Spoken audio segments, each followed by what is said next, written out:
Kumusta mga ka-reels? Ayan, katatapos lang maligo ng alaga naming aso. Kaya, binublower na natin ang kanyang hair. Ayan, parang baby ko na rin to si Puchi. Alam nyo dati, hindi ako mahilig talaga sa aso. First time namin mag-alaga ng aso dahil regalo to ng asawa ko sa dalawang anak namin. So, ayan, silang may gusto pero bandang huli, ako na yung gusto dito sa alaga namin. Nagugustuhan ko na siya kasi ako lahat, ako nagpapakain, ako yung naglilinis ng kanyang dumi.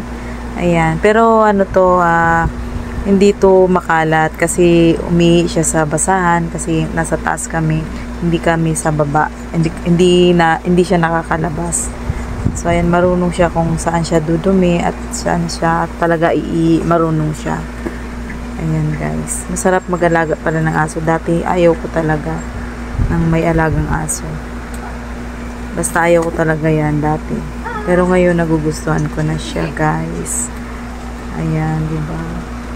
Once a week lang maligo ang Pomeranian. Kaya dapat alaga namin siya sa pulbo.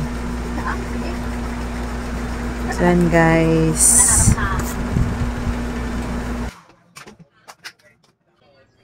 So yan, lagyan na natin si Puchi ng kanyang powder para mabango na siya. Kasi kinikis ng mga anak ko to at niyayakap. Kaya kailangan mabango siya. So yan guys, thank you for watching guys. No! Kasi ang likot mo. Oh, nabig.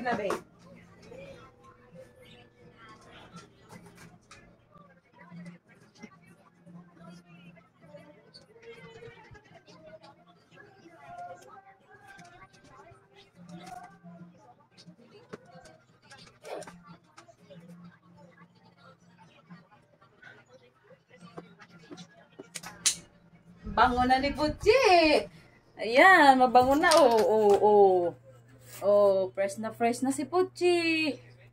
Di ba mabango na si Puchi? Puchi. Kakaligo lang 'yan. Mabango na. Oh, hi na sa camera. Hi, I'm Puchi. Di ba? Bye-bye na, guys.